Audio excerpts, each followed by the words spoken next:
ఉన్న బంగారాన్ని విడిపించి ఆ రోజు ఆన్లైన్ రేటుకే మేము కొంటాం. Sharma gold company.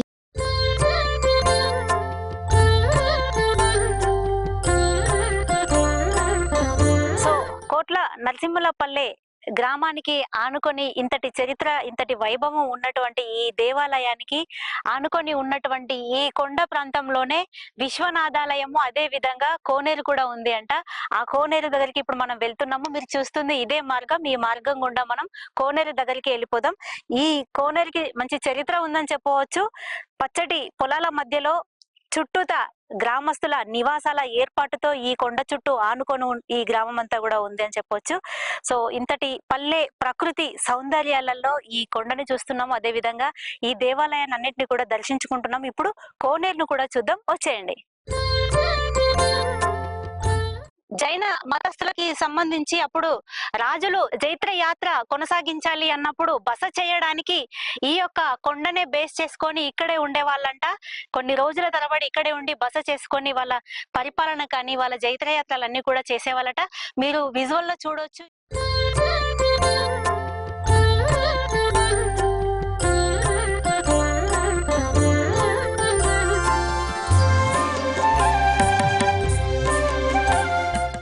సో ఈ గుట్టనంతటిని కూడా, ఈ బండనంతటిని కూడా చెక్కి మెట్లుగా మలచడం జరిగిందన్నమాట. ప్రజల సౌకర్యార్థం అంతా కూడా ఏర్పాట్లు చేయడం జరిగింది. ఈ గుట్ట పైన ఈ లక్ష్మీ నరసింహస్వామి దేవాలయాన్ని ఆనుకొని ఉన్నటువంటి ఈ గుట్ట పైన విశ్వనాథుడు, అదే విధంగా కోనేరు కూడా ఉంది. ఇప్పటి వరకు మీరు చూడొచ్చు, చాలా ఎత్తులో ఉంది ఈ బండ, ఈ గుట్ట అంతా కూడా. సో పైనకైతే వెళ్ళిపోదాం పదండి. ఇంకా సో ఈ గుహ ఇలా ఉందన్నమాట. దేవాలయానికి ఎంట్రన్స్ వెళ్లే ప్రాంతంలో ఈ బండలతోని నిర్మించబడిన ఎంట్రన్స్ అన్నమాట ఇది. సో దేవాలయంలోకి అయితే వెళ్ళిపోదాము, దైవ దర్శనం చేసుకుందాం, వచ్చేయండి.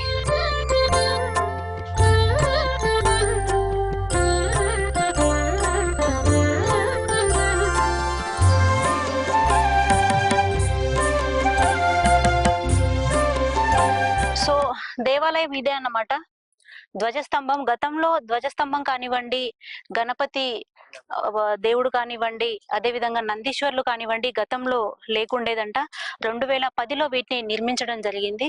అయితే ఈ దేవాలయానికి తూర్పు దిక్కున ఉన్నటువంటి కోనేరు ఏదైతే ఉందో ఇది 12వ శతాబ్దంలో కాకతీయ ప్రభువులైనటువంటి గణపతి దేవుని సమయంలో ఆ కాలం నాటిది ఈ కోనేరు అని చెప్పవచ్చు. అప్పటి నుంచి ఇప్పటి వరకు కూడా ఎండిపోయినటువంటి చరిత్రే లేదు, ఎప్పుడు నిండుగా ఉంటుందని ఇక్కడ చరిత్ర ఆనవాళ్ళు మనకు తెలియజేస్తున్నాయి.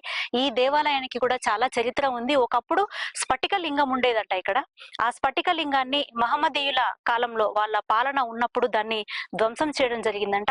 ఆ తర్వాత వచ్చిన తరాల వాళ్ళే ఇక్కడ శివలింగాన్ని కానివ్వండి, గణపతి దేవుణ్ణి కానివ్వండి రాతితోని నిర్మించబడ్డారు. మళ్ళొకసారి వాళ్ళంతా కూడా మళ్ళీ దాన్ని మొత్తం అంతా కట్టడాలన్నీ కూడా నిర్మించుకోవడం జరిగింది. సో ఒకసారి దేవుణ్ణి కూడా దర్శించుకుందాము దగ్గరగా వెళ్ళి.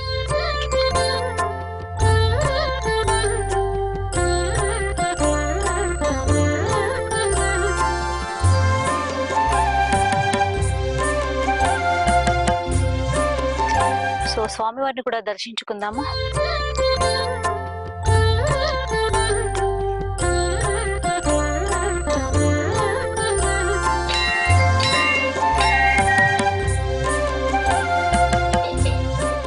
లింగం ఉండేదంట, కానీ ఆ స్ఫటిక లింగాన్ని అప్పుడు ఉన్నటువంటి మహమ్మదీయుల పరిపాలనలో ధ్వంసం చేయడం జరిగింది అని చెప్పి చరిత్ర ఆనవాళ్ళు మనకు తెలియజేస్తున్నాయి.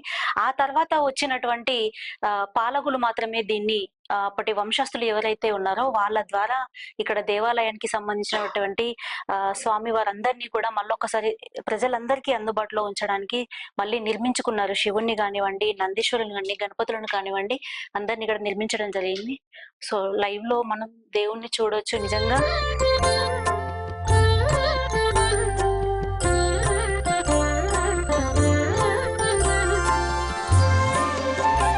నిత్య అలంకార ప్రియుడు అని చెప్పొచ్చు. దీప ధూప నైవేద్యాలు విభూది ధరించి విభూదిదారుడై నిత్య పూజల్ని అందుకుంటారు అని చెప్పొచ్చు. శ్రీ లక్ష్మీ నరసింహ స్వామిని దర్శించుకోవడానికి వచ్చిన ప్రతి ఒక్క భక్తులు కూడా మళ్ళీ ఇక్కడికి వచ్చి శివుడి యొక్క ఈ యొక్క విశ్వనాథ ఆలయాన్ని కూడా సందర్శించి దేవుడి యొక్క కృపను పొందుతున్నారని కూడా చెప్పవచ్చు.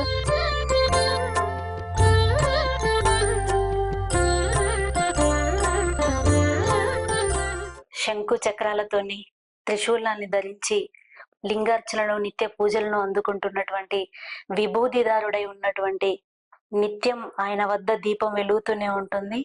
ఎంత చక్కగా నిత్యం దీపం వెలిగిస్తామో అంతే చక్కగా భక్తుల యొక్క కోరికల్ని వాళ్ళను నిత్యం కాపాడే దేవుడుగా శివుడు ప్రముఖుడు అని చెప్పొచ్చు. నమస్కారం అయ్య గారు. నమస్కారం అండి. ఇక్కడ నిత్య పూజలు నిర్వహించేది మీరేనా? నేనే అండి. 2008 సంవత్సరం నుంచి ఇప్పటి వరకు నేనే చేస్తున్నాను. పూర్వం ఈ యొక్క దేవాలయంలో స్ఫటికలింగం ఉండేదంట. నిజాం కాలంలో ఆ విగ్రహాన్ని దొంగిలించి తీసుకెళ్లారు. తర్వాత 1865 సంవత్సరంలో కల్వకోట కిష్ట దేశపాండే గారు ఇప్పుడు రాతి లింగాన్ని ప్రతిష్ఠ చేసినారు.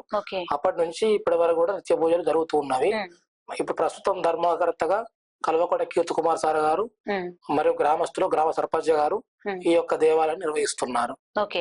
అంతకు ముందు స్ఫటికలింగం ఉండేదంట. దాన్ని అంటే ధ్వంసించడానికి కారణం ఏంటి అంటే హిందూ దేవాలయం పైన నిజాంల యొక్క వ్యతిరేకత ఉంటది కాబట్టి ఆ విధంగా దాన్ని ధ్వంసం చేసినారని చరిత్ర చెప్తున్నది. అచ్చా, ఓకే. ఇప్పుడు ఈ ధ్వజస్తంభం కూడా ఇవన్నీ కూడా 2010 సంవత్సరంలో జూన్ 24వ తారీఖు నాడు కందుకూరు శివానందమూర్తి గురువు గారు తీసుకువచ్చి ఇప్పుడున్నటువంటి విజయ గణపతి, అన్నపూర్ణాదేవి, దేవస్తంభము, నందీశ్వరుడు అని కూడా ప్రతిష్ఠ చేశారు గ్రామస్తుల సహకారంతో. ఓకే. అక్కడ స్వయంభుగా వెలిసిన లక్ష్మీ నరసింహస్వామి రూపాన్ని చూసాము. ఇక్కడ వచ్చి అద్భుతమైన దైవిద్యమానమైన శివుడి లింగాన్ని కూడా చూసాము. ఇట్లా ఇక్కడ ఈ గ్రామంలో చాలా చరిత్ర ఉంది, చాలా దేవాలయాలు ఉన్నాయి. అంటే మీకు తెలిసిన, మీ జ్ఞాపకార్థం, మీ చిన్నతనం నుంచి తెలిసిన ఇక్కడ దేవాలయాలు ఎన్ని ఉండుంటాయి ఈ గ్రామంలో? ఈ ఊళ్ళో 66 దేవాలయాలు ఉన్నాయని చరిత్ర చెప్తున్నది. కానీ కాలక్రమేణా భూగర్భంలో కొన్ని కలిసిపోయినవి. మొన్న రీసెంట్లీ 2 సంవత్సరాల క్రితం కూడా జైన మతం సంబంధించిన జైన తీర్థాంకురుల విగ్రహాలు కూడా వ్యవసాయం చేసేటువంటి భూమిలో ఆ నాగలికి దున్నేటప్పుడు బయటపడేవి 2 విగ్రహాలు. ఇంకా కూడా అలాంటి పురావస్తు శాఖ వాళ్ళు పట్టించుకుంటే ఈ ఊళ్ళో చాలా దేవాలయాలు గాని విగ్రహాలు గాని ఇంకా చరిత్ర ఆనవాళ్ళు గాని అట్లా ఈ మధ్య కాలంలో దొరికినటువంటి విగ్రహాల రూపంలో చాలా కూడా ఇంకా ఉంటాయి. చరిత్ర కూడా చెప్తున్నది. 66 దేవాలయాలు, 66 కుంటలు, 66 ఈ విధంగా ఒక చరిత్ర అనేది అన్ని 66 నంబర్ తోనే ఉన్నాయి అంట. 66 కుంటలు ఉన్నాయా అంటే ఇప్పుడు? ఇప్పుడైతే ఒక 10 కుంటలు అయితే మనకు తెలుస్తాయి. కొన్ని కాలక్రమేణా భూగర్భంలో గ్రామం చుట్టూ అనుకునే ఉన్నాయా ఆ కుంటలన్నీ కూడా? ఉంటాయండి. కోనేరు ఏ భాగంలో ఉంది, ఎటువైపు ఉంది? శివాలయానికి విశ్వనాథాలయానికి పడమరి భాగంలో ఉంటుంది. ఆ కోనేరు మాకు మా తాతల కాలం నుంచి కూడా ఆ ఎండిపోయిన చరిత్ర లేదు. ఎప్పటికీ నీరు ఉంటవి. ఇక్కడ శ్రావణ మాసంలో మరియు కార్తీక మాసంలో శివరాత్రి బ్రహ్మోత్సవాలు జరుగుతుంటవి. చుట్టుపక్కల ఒక 20-30 ఊర్ల నుంచి కూడా జనాలు వస్తారు. స్వామివారికి అభిషేకాలు చేసుకుంటారు. ఈ దేవాలయం ప్రతి నెల మా శివరాత్రి శివ కళ్యాణం జరుగుతుంది. సంకష్ట చతుర్థి నాడు గణపతికి హోమం చేస్తాము. ప్రతి శుక్రవారం పండుగ ఉంటుంది. శివరాత్రి ఉంటుంది. వార్షికోత్సవం జరుగుతుంది. చుట్టుపక్కల గ్రామాలు ఈ దేవాలయానికి లక్షటిపేట నుంచి, మంచిర్యాల నుంచి, ఖానాపూర్ నుంచి, డిచ్పల్లి నుంచి కూడా చాలా మంది చుట్టుపక్కల మన జిల్లాల నుంచి కూడా జనాలు వస్తారండి. ఆది శంకరాచార్యుల వాళ్ళు కూడా ఇక్కడికి వచ్చి చేసుకున్నారంట చరిత్ర చెప్తున్నది. అవన్నీ కూడా అంటే మీ జ్ఞాపకార్థం మాత్రం ఇది తెలుసు మీకు? మాకు తెలిసినటువంటి విషయం మా నాన్న తాతలకు ఇంకా చాలా తెలిసి ఉంటుంది. మాకు తెలిసిన విషయం మీకు చెప్తున్నాం. ఈ దేవాలయాన్ని ఇంకొంచెం నిర్మాణాత్మకంగా ఇంకేదైనా అభివృద్ధి చేయడానికి మీ వంతుగా ఏదైనా అంటే గ్రామస్తులు కానివ్వండి, మీరు కానివ్వండి, ఏదైనా అప్లికేషన్స్ పెట్టుకోవడం జరిగిందా? ఇంకా మాకు డెవలప్మెంట్ కావాలి అని? మా గ్రామ సర్పంచ్ గారు, మా గుడి చైర్మన్ గారు ప్రయత్నాలు చేస్తున్నారు. కానీ ప్రభుత్వం నుంచి ఎలాంటి సహాయ సహకారాలు ఇప్పటి వరకు లేవు. ఎలా అంటే మీకు ఎలా మరి పోషణార్థం ఎలా ఇక్కడ నిత్యం పూజలు నిర్వహిస్తున్నారు కదా? దేవాలయ ధర్మకర్త కీర్తి కుమార్ సార్ గారు మాకు జీతం ఇస్తారు. వాళ్ళే మిమ్మల్ని చూసుకుంటున్నారు. దేవాలయ నిర్వహణ, పూజారి యొక్క పోషణ కోసం వారే చూసుకుంటున్నారు.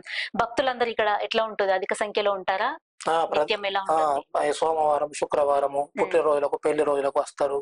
ప్రతి నెల మహాశివరాత్రి కళ్యాణం చేసుకుంటారు. ఇక్కడ ప్రత్యేకంగా వివాహం కాని అబ్బాయిలు గాని అమ్మాయిలు గాని స్వామివారి యొక్క ఉత్సవంతో కళ్యాణం చేపిస్తే తప్పకుండా కళ్యాణం జరిగితే ఒక నమ్మకము.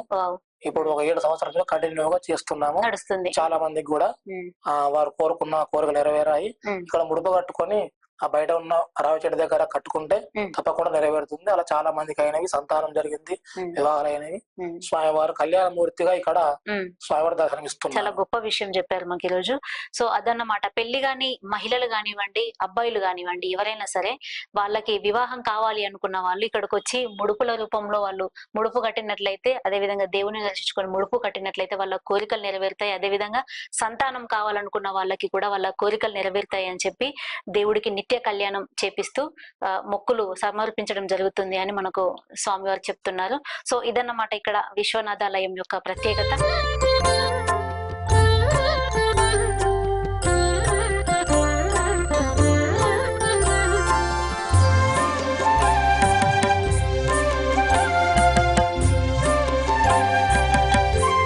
సో ఇదే కోనేరు, నేను చెప్పిన ప్రాంతం ఏదైతే ఉందో ఇదే అన్నమాట.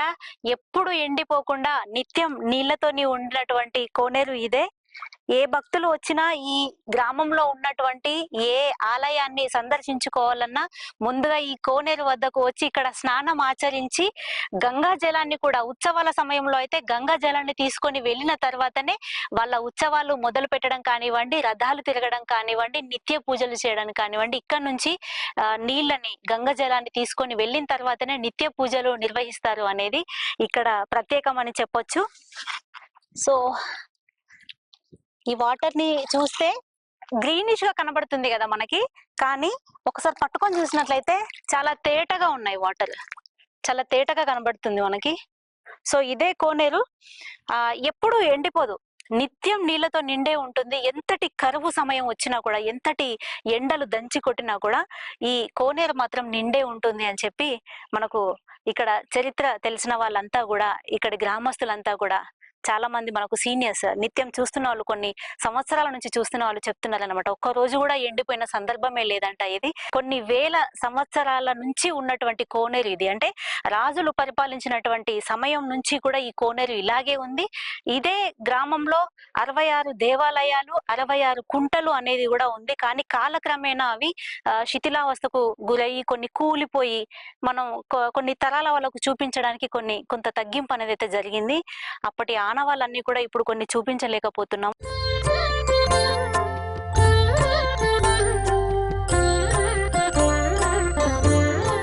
సో అదే విధంగా ఈ కోనేటికి ఇంకో విశిష్టత ఉంది. ఏంటంటే ఇప్పుడు మనకు కనిపించే ఇదే కాదు, ఇప్పుడు కొంచెం తగ్గి ఉండొచ్చు, కానీ పురాతన కాలంలో ఎలా ఉండేదంటే 7 నులక మంచాల నులక దారం ఏదైతే ఉందో వాటిని ఎదురేస్తే ఎంత దూరం వెళ్తుందో అంత దూరం వరకు కూడా ఈ కోనేటి లోతు అనేది ఉండడం జరిగిందంట.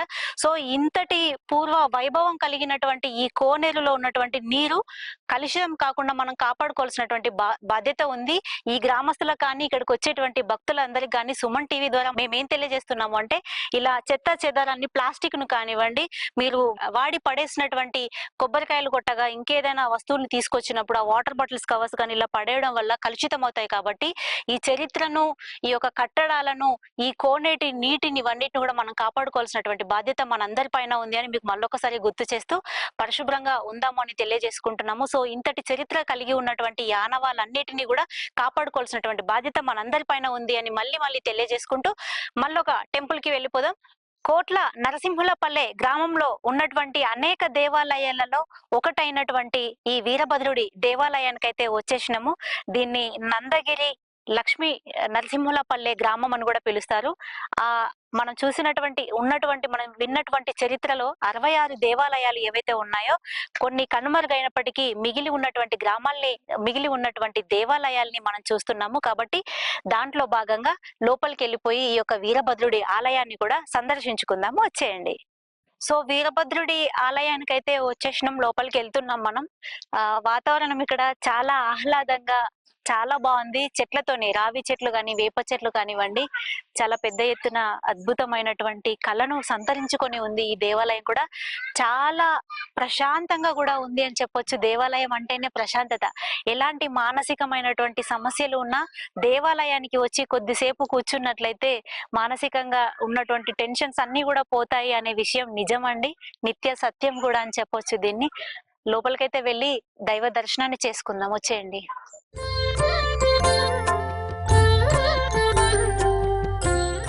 దేవాలయం ఎంట్రన్స్ లో, ప్రతి దేవాలయం ఎంట్రన్స్ లో ధ్వజస్తంభం అనేది ఖచ్చితంగా ప్రతిష్ఠించబడి ఉంటుంది కదా. అందులో భాగంగా ఇక్కడ నిర్మించినటువంటి ఈ యొక్క ధ్వజస్తంభం అయితే రాతిది అని చెప్పొచ్చు. రాతితో చెక్కించబడినటువంటి ఈ యొక్క ధ్వజస్తంభాన్ని ఏర్పాటు చేశారు. అదే విధంగా దేవాలయానికి, దేవుడికి, వీరభద్ర స్వామికి ఎదురుగా నందీశ్వరులు, మళ్ళీ ఒకసారి నందీశ్వరుని ఎదురుగా స్థాపించడం జరిగిందన్నమాట.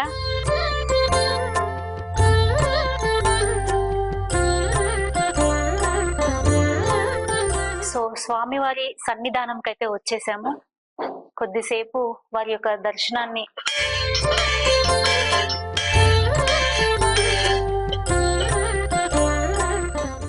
ఇక్కడ కూడా మనకి ఎలాంటి చరిత్ర దొరుకుతుందో ఒకసారి అయ్యవారిని కూడా అడిగి తెలుసుకుందాము. ఇక్కడికి భక్తులు ఎలా వస్తుంటారు, ఇక్కడ విశిష్టత ఏముంది, ఇక్కడ ప్రత్యేకత ఏముంది అనే అన్ని విషయాలను కూడా మళ్ళీ మనం తెలుసుకునేటువంటి ప్రయత్నాన్ని చేద్దాము. ఇదంతా కూడా చూడొచ్చు మీరు, రాతి కట్టడాలు ఇవన్నీ కూడా చెక్కినటువంటి బండకి చెక్కబడి ఉన్నటువంటి ఈ కట్టడం ఏమంతా కూడా.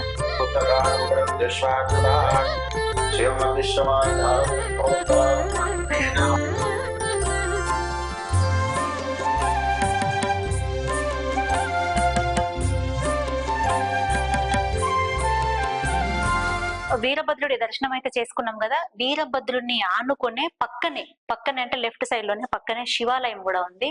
చిన్న దేవాలయాన్ని రాతి కట్టడంతో ఇదంతా కూడా ఉంది అన్నమాట. ఇలా శివుణ్ణి ఏర్పాటు చేసినటువంటి విజువల్ మనం చూస్తున్నాము. అయితే ఈ దర్వాజా డ్యామేజ్ అయినటువంటి క్రమంలో పడిపోకుండా ఉండడం కోసం అని చెప్పి మధ్యలో ఒక ఫిల్లర్ ని సపరేట్ గా ఏర్పాటు చేసినటువంటి విజువల్ ని చూడొచ్చు మనం. అంటే ఇది ఒకప్పటి పురాతనంది కాబట్టి ఎవరికి ఇబ్బందులు తలెత్తకుండా అది పడిపోకుండా ఒక ఫిల్లర్ ని మళ్ళీ సపోర్ట్ గా తీసుకోవడం జరిగింది.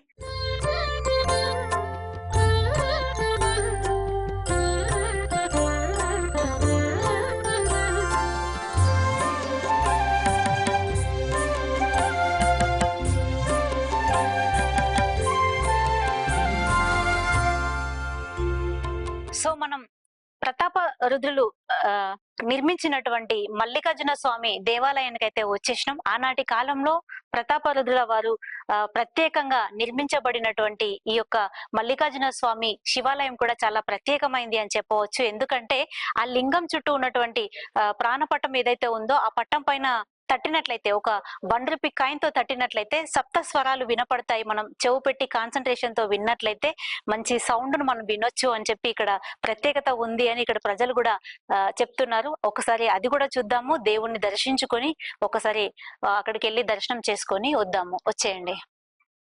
అలాగే ప్రతాప రుద్రుని టైంలో నిర్మించబడింది అని చెప్పడానికి ఆనవాళ్లు ఇక్కడ మనకు కనిపిస్తున్నాయి. ఈ దేవాలయం రాతితోని చెక్కబడినటువంటి యొక్క శిల మనకు కనబడుతుంది. ఇది అంతా కూడా ఈ ప్రముఖమైనటువంటి ముఖద్వారంలో డిజైన్ తోని చేసినటువంటి ఆనాటి ప్రతాపరుద్రుల సమయంలో వాళ్ళు చెక్కబడినటువంటి ఆనవాళ్ళు మనకు కనపడుతున్నాయి. ఈ రాతి మీద చెక్కబడి ఉందన్నమాట. ఆయనకున్నటువంటి ఆధ్యాత్మికమైనటువంటి భక్తితోని మల్లికార్జున స్వామి వారికి ఈ దేవాలయాన్ని కట్టించడం జరిగింది. రాను రాను కాలక్రమేణా ఈ గుడి ఆవరణాన్ని కొంచెం పెంపు చేసి ప్రజలందరికీ సౌకర్యార్థంగా ఈ చుట్టూ ఉన్నటువంటి ఈ యొక్క వరండా లాగా ఒక మంచి ప్లేస్ ని అంతా కూడా నిర్మించడం, ఎక్స్టెండ్ చేయడం అనేది జరిగింది. స్వామి వారిని దర్శించుకుందాము వెళ్ళి.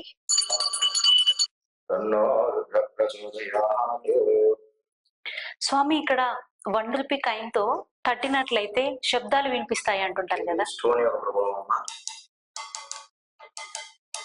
ఓకే, ఒక్కొక్క చోట కొడుతుంటే ఒక్కొక్క సౌండ్ వస్తుంది.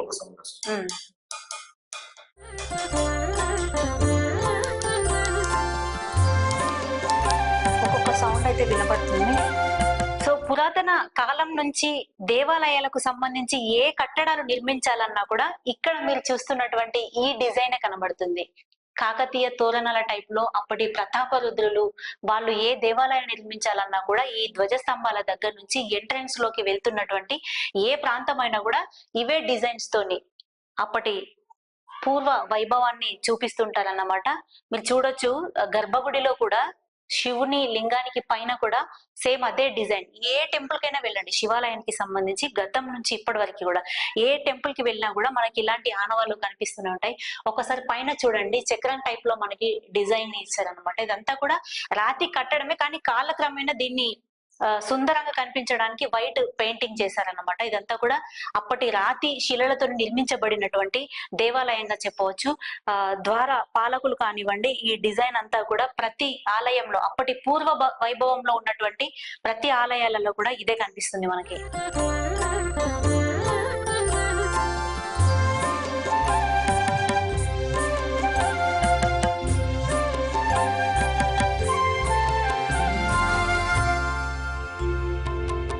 సో మరొక దేవాలయంకి అయితే వచ్చేసినాం. ఇక్కడ మనం కోట్ల నరసింహలపల్లె గ్రామంలో ఉన్నటువంటి అనేక దేవాలయాలలో ఒకటైనటువంటి సోమేశ్వర ఆలయంకి వచ్చేసినాం. ఈ సోమేశ్వర ఆలయానికి 11వ శతాబ్దం నుంచి కూడా చరిత్ర ఉంది.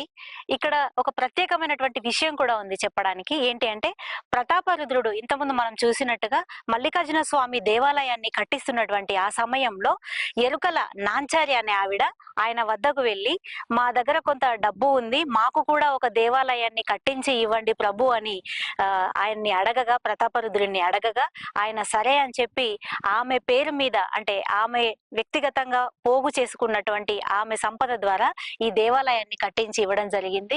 ఆమె పేరుతోని ఎరుకల నాంచారి గుడి అనే పేరుతోని ఈ యొక్క దేవాలయం, అంటే సోమేశ్వరాలయము, దేవుడికి శివాలయాన్ని కట్టించి ఇక్కడ పూజలు, నిత్య పూజలు అందుకునేలాగా ఏర్పాట్లు చేయడం జరిగిందన్నమాట. ఎరుకల నాంచారి ఆమె తరపున కట్టించినటువంటి ఈ దేవాలయాన్ని, సోమేశ్వర ఆలయాన్ని కూడా ఒక్కసారి దర్శించుకుందాము. వచ్చేయండి.